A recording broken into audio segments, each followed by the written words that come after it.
નમસ્કાર મિત્રો, અમારી યુટ્યુબ ચેનલમાં આપ સૌનું હાર્દિક સ્વાગત છે। ભાગ્યને ભરોસે ક્યાં સુધી? વૈભવી આમથી તેમ આંટા મારી રહી હતી। તેને ક્યાંય ચેન પડતું ન હતું। તેના મનની અંદર ઉથલપાથલ ચાલતી હતી। જ્યારથી મોંઘીએ જણાવ્યું હતું કે બેનબા હું ફરી પ્રેગ્નેન્ટ છું, ત્યારથી તેને ચેન જ પડતું ન હતું। હજી તો 9-10 મહિના પહેલાં જ તેણે એક બાળકીને જન્મ આપ્યો હતો અને એ પહેલાં પણ તેની 4 દીકરીઓ હતી। મોંઘી એટલે કે તેના ઘરે કામ કરવા આવનારી એક સાવ અભણ સ્ત્રી, પણ તેના મોઢેથી સાંભળેલી વાતો હતી તે આ મુજબ હતી। બેનબા, ફરી માં બનવાની છું। તમે ભગવાનને પ્રાર્થના કરજો કે આ વખતે મને દીકરો આપે, એટલે આ ચક્કરમાંથી તો હું છૂટું। મારા પતિ અને મારી સાસુને દીકરો જ જોઈએ છે, નહીં તો આ વખતે તો તેઓ મને છૂટી કરી નાખશે તેવી ધમકી આપે છે અને બીજું લગ્ન કરી અને તેઓ દીકરો મેળવી લેશે અને મારી આ 5 દીકરીઓને પણ મારે જ ઉછેરવાની। તે તો જાણે તેની કંઈ છે જ નહીં એ રીતે એમણે કહી દીધું। પણ આ 9-9 મહિના પેટમાં રાખી જણી હોય તેને એક માં કેમ ભૂલી શકે?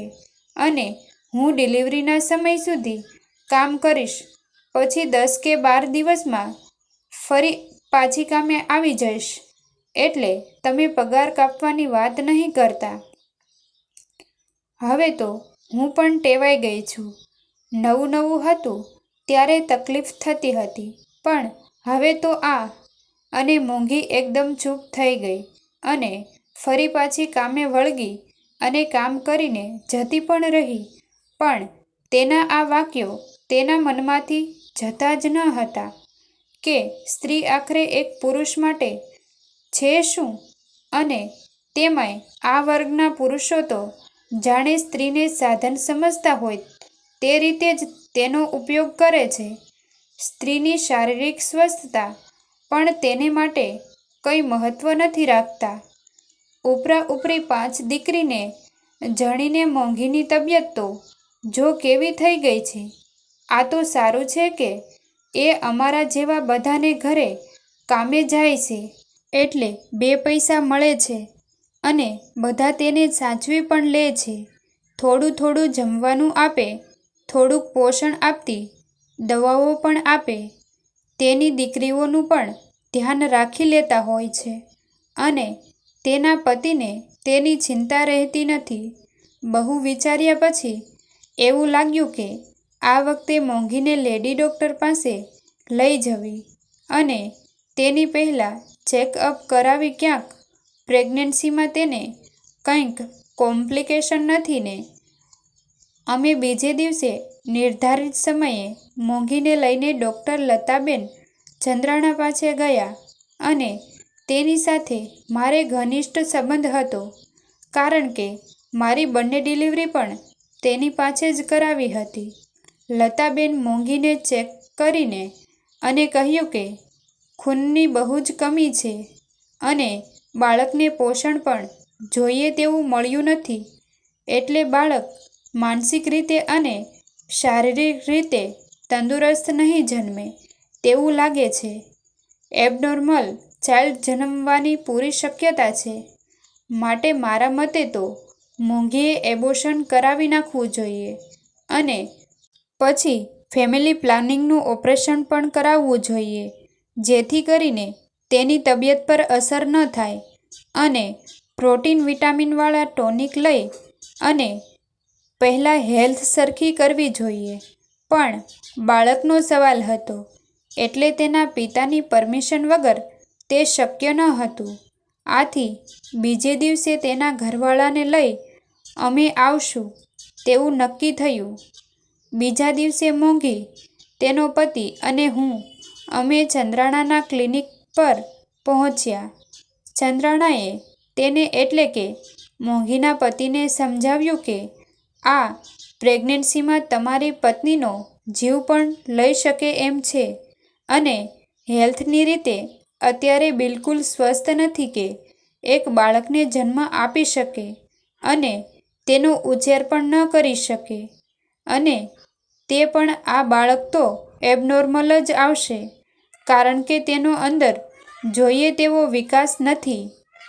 પણ મોંઘીનો પતિ ન માન્યો. તેણે કહ્યું કે મારી પત્નીની ચિંતા તમે છોડી દો. તે આ વખતે તો દીકરાને જન્મ આપવાની છે એમ પેલા અઘોરી બાબાએ કહ્યું છે, અને જો તેની કુખે દીકરો નહીં જન્મે તો પણ તે તેને દીકરો બનાવી દેશે. હું અને ડૉક્ટર બંને જોઈ રહ્યા કે આ કયો યુગ ચાલે છે, કઈ સદી ચાલે છે. 21મી સદીમાં પણ માણસોની માનસિકતા આ દોરાધાગામાંથી બહાર નથી આવી તો આગળ તો શું થશે? અમારા લાખ સમજાવવા છતાં તેનો પતિ એટલે કે મગનો માન્યો નહીં, અને તેની પત્નીના જીવવા મરવાથી જાણે તેને કંઈ ફરક જ ન પડતો હોય તેમ તે તેને ત્યાંથી લઈ અને ચાલ્યો ગયો અને કહ્યું કે હવેથી તારે આ મેમને ઘેર કામ કરવા જવાનું નથી. તે તારા કાન મારી વિરુદ્ધ ભરે છે અને તને આવું બધું શીખવાડે છે. શું તારે દીકરો નથી જોઈતો? ઘડપણમાં કોને સહારે તું જીવીશ? વગેરે વગેરે બોલતો ગયો, અને મોંઘી જાણે કે ઢસડાતી હોય તેમ તેની સાથે ચાલી ગઈ. હું અને ડૉક્ટર લતાબેન ચંદ્રાણા એને જતી જોઈ રહ્યા. કઈ રીતે શક્ય નહીં, અને ખરેખર બીજે દિવસથી મોંઘી કામે આવવાની પણ બંધ થઈ ગઈ. કામ કરવાવાળી તો મને બીજી મળી જશે, પણ આ મોંઘીની તબિયત વિશે હું બહુ જ ચિંતિત હતી. આખરે તેના ઘરે જવાનો મેં નિર્ણય કર્યો અને વિચાર્યું કે હજી એક છેલ્લી વાર તેના પતિને સમજાવી અને મોંઘીનું જીવન જો બચતું હોય તો એ વિસ્તારમાં પણ મને જવામાં વાંધો નથી, જ્યાં સતત દેશી દારૂના અંડાઓ ચાલતા હોય ને બીજા પણ સ્મિલિંગ વગેરેના અંડાઓનું તે થાનક હતું. મનીષને જો આ વાતની ખબર પડશે તો તે મારી ખેર લઈ લેશે, પણ તે બધું પછીની વાત હતી. અત્યારે મારે માટે મોંઘીનો જીવ જ મહત્વનો હતો. કેવી દયામણી નજર હતી તે જ્યારે ગઈ ત્યારે, જાણે કે મને આજીજી કરી રહી હતી. બેનબા, બચાવો ને મને, બચાવો ને મને. અંતે હું તે વિસ્તારમાં એકલી જ ગાડી ડ્રાઈવ કરીને પહોંચી ગઈ અને મોંઘીનું ઝૂંપડું પણ શોધી નાખ્યું. ત્યાં જતાં જ જે દ્રશ્ય જોયું તે જોઈ અને હું કંપી ઉઠી. મોંઘીના 2 હાથ અને 2 પગ પણ બાંધેલા હતા અને તેને પરાણે કોઈ દવા જેવું પ્રવાહી પીવડાવવામાં આવી રહ્યું હતું. તેના શરીર પર પણ 2 જ કપડાં હતા, બ્લાઉઝ અને ચણિયો, અને વાળ છૂટા હતા અને કપાળમાં મોટો લાલ ચાંદલો કરવામાં આવ્યો હતો, અને સામે એક બાબા જેવો મોટો દાઢી અને જટાવાળો પુરુષ બેઠો હતો, જે એક ધૂણામાંથી વારે ઘડીએ રાખ જેવું લઈ અને મોંઘી પર છાંટતો હતો અને બોલતો જતો હતો કે તારી બધી જ મનોકામના બાબા પૂરી કરશે. તને દીકરો જન્મશે, પણ પછી તારે એ બાબાની સેવા કરવા રોજ આવવું પડશે. અને મોંઘીની આવી દયનીય સ્થિતિ મારાથી જોવાતી નહોતી, અને મેં રાડ પાડી, છોડો મોંઘીને, અને નહીં છોડો તો હું હમણાં જ પોલીસને બોલાવું છું. એક સગર્ભા સ્ત્રીને આવી રીતે મેન્ટલી ટોર્ચર કરવા બદલ તમે બધા જ જેલ ભેગા થઈ જશો. અને બધાના આશ્ચર્ય વચ્ચે સૌથી પહેલાં પેલો કહેવાતો બાબો જે ઝૂંપડીમાંથી ભાગ્યો, અને પછી તેના પતિ અને તેની સાસુ બંને કરગરવા લાગ્યા.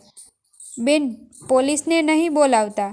અમે હવે મોંઘીને કંઈ જ નહીં કરીએ, પણ આ વખતે સાચે જ તેને દીકરો આવવાનો છે, અને તે આવી જાય પછી હું ફેમિલી પ્લાનિંગનું ઓપરેશન પણ કરાવી નાખીશ, એટલે આવું કંઈ જ નહીં થાય. મેં પૂછ્યું કે તને કોણે કહ્યું કે દીકરો જ આવશે?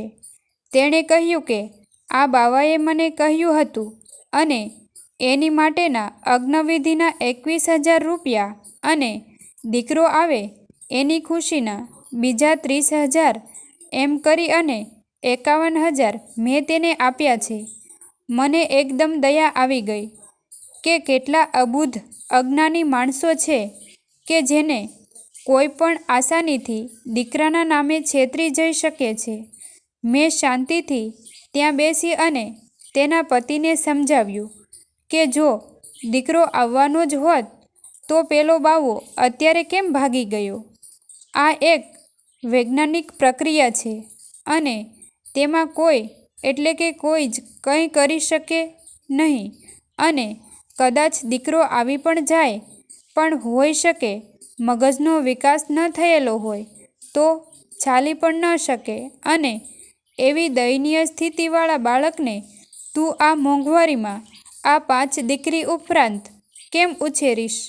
અને તેના મગજમાં કંઈક મારી વાત ઉતરી હોય તેવું લાગતા મેં તે તકનો લાભ લઈ અને કહ્યું કે હવે માની લે કે તને દીકરો આવ્યો પણ તે તંદુરસ્ત ન હોય તો તું કઈ રીતે તેને ઉછેરીશ અથવા તો તે કઈ રીતે તારા ઘડપણનો સહારો બનશે? આપણે ફરી એકવાર ડૉક્ટર પાસે જઈએ અને તેની સલાહ મુજબ આગળ વધવું જોઈએ. આ વખતે તમે નક્કી કરો તે ડૉક્ટર પાસે જઈશું. અને તે વાત પર સંમત થતાં અમે બીજા ડૉક્ટરને બતાવવા માટે મોંઘીને લઈને ગયા. મોંઘીને જોઈ અને ડૉક્ટર કેતકીબેનનું જે રિએક્શન હતું તે જોઈને તો તેનો પતિ હેબતાઈ જ ગયો. ડૉક્ટરે ઇમરજન્સી વોર્ડમાં તાત્કાલિક મોંઘીને દાખલ કરી દીધી અને બ્લડ વગેરેના બાટલાઓ તેને ચડાવવાનું શરૂ કર્યા અને ઇન્જેક્શન વગેરે આપી અને ફ્રૂટ જ્યુસ અને દૂધ વધુ આપવું તેવી સલાહ આપી. કારણ કે તેનું હિમોગ્લોબિન 5% થઈ ગયું હતું અને અત્યારે કોઈ હેવી ખોરાક જો તેને આપવામાં આવે તો તેમાંથી તેને ડાયેરિયા થઈ જવાની શક્યતા રહે. આથી હળવો અને પૌષ્ટિક ખોરાક આપી અને પહેલાં તેને તંદુરસ્ત કરી પછી તેનું એબોર્શન કરવું કે નહીં તે વિશે વિચાર કરશું. અને ડૉક્ટરની ટ્રીટમેન્ટ કારગત નીવડી અને મોંઘી ધીરે ધીરે સાજી થવા લાગી. 4 દિવસ રહી અને મોંઘીની સોનોગ્રાફી કરાવવામાં આવી અને તેનું ગર્ભસ્થ બાળક કેવું છે એટલે કે તેની તંદુરસ્તી કેવી છે તે જોઈ અને પછી નિર્ણય કરવો. આશ્ચર્યની વાત એ હતી કે તેના બાળકનો અંદર કોઈ જ વિકાસ હતો નહીં. ઉપરાંત હિમોગ્લોબિનની ખામીને કારણે તેનો કોઈ અંગ પણ વિકસ્યું નથી. પણ 5 મહિના થઈ ગયા હોવાથી હવે એબોર્શન પણ થઈ શકે તેમ ન હતું. હવે આ કોમ્પ્લિકેશનમાંથી કઈ રીતે બહાર નીકળવું? કારણ કે આમાં તો મોંઘીના જીવનનો સવાલ હતો. અને અંતે બહુ જ મથામણ પછી ડૉક્ટરે એબોર્શન કરવા માટે તૈયારી કરી. પણ મોંઘીના જીવન પર એક પાર્શ્વર્ય હતો કે આમાં તેનું મોત પણ થઈ શકે. વૈભવીને આશા હતી કે બધું જ બરાબર થશે પણ આ મોતવાળી વાત તેને ખટકતી હતી.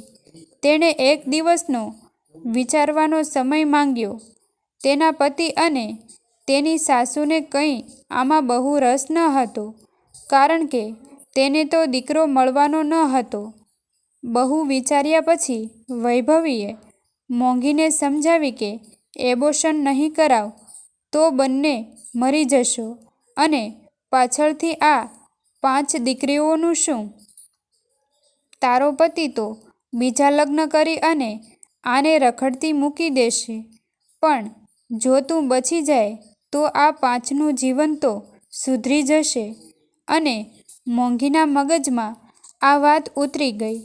હવે તેની જનરલ હેલ્થ પણ પ્રમાણમાં સારી થઈ ગઈ હતી, એટલે તે બાબતે થોડી વૈભવી નિશ્ચિત હતી અને નક્કી કર્યા મુજબ તેના પતિએ એબોર્શન પછી મોંઘી તેને છૂટાછેડાના પેપર પર કોઈ પણ દબાણ વગર સહી કરી આપશે તે શરતે એબોર્શનના પેપર પર સહી કરી અને ઈશ્વરને તે 5 દીકરીઓની દયા આવી હોય કે ગમે તે હોય પણ મોંઘી આબાદ અને રીતે બચી ગઈ અને નક્કી થયા મુજબ જ મોંઘીએ તેના પતિને છૂટાછેડા આપી દીધા કે આવા મર્દ સાથે રહીને પણ શું કામ કે જેને પોતાની પ્રત્યે કોઈ લાગણી જ નથી. પછી તો વૈભવીએ તેની આ 5 દીકરીઓને શ્રી નિકેત સંસ્થામાં ભરતી કરાવી દીધી અને મોંઘીને પણ બધા ઘરેથી જે પૈસા મળતા તેનું વ્યવસ્થિત આયોજન કરી અને તેનો નવેસરથી ઘર સંસાર શરૂ કરાવ્યો અને આજે મોંઘી તેની 5 દીકરીઓ સાથે વૈભવીના આઉટ હાઉસમાં જ રહે છે અને તેની બધી જ દીકરીઓ ભણવામાં અને બીજી અન્ય પ્રવૃત્તિઓમાં પણ આગળ વધી રહી છે. વગર દીકરાએ મોંઘીના ઘડપણના આ જ દીકરીઓ સહારો બનશે. મિત્રો, આ એક એવો પ્રશ્ન છે જે અત્યારે આ વસ્તી વધારાનો છે અને બેટી બચાવો એટલે કે સ્ત્રીઓના અસ્તિત્વ પર એક સવાલ ઊભો કરે છે અને ક્યાં સુધી દીકરો દીકરો દીકરો દીકરો. ભલે ને મોટાભાગના વૃદ્ધાશ્રમો આ દીકરાને કારણે જ ભરાતા હોય, પણ આપણી માનસિકતા હજી ત્યાંની ત્યાં જ છે. ભાગ્ય કહો, નિયતિ કહો કે વિધાતા કહો, આ બધાનો અર્થ સરખો જ છે. જીવ હંમેશા આવું છટકું તૈયાર જ રાખે છે.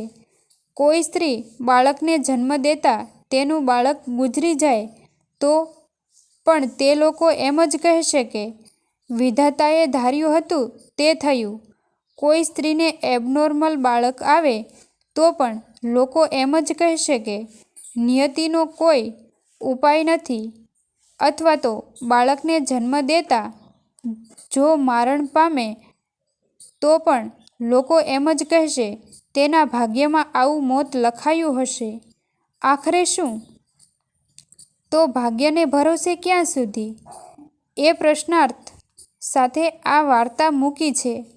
આશા છે કે આપ સૌ પણ મહત્વના આ મુદ્દા પર વિચાર કરશો અને મોંઘી જેવી સ્ત્રીને બચાવવાનો પ્રયત્ન પણ કરશો. તમને જો આ વિડીયો પસંદ આવ્યો હોય તો વિડીયોને લાઈક અને તમારા અન્ય સગા સંબંધી મિત્રો સાથે વિડીયોને શેર કરવાનું ભૂલતા નહીં અને આવા જ નવા જીવન ઉપયોગી, જીવનમાં કંઈક નવું કરવાની પ્રેરણા મળે તેવા વિડીયો જોવા માટે અમારી ચેનલ સાથે બન્યા રહો. ચેનલને સબસ્ક્રાઈબ કરવાનું ભૂલતા નહીં. થેન્ક યુ મિત્રો. મળીએ છીએ એક નવા વિડીયો સાથે. આભાર.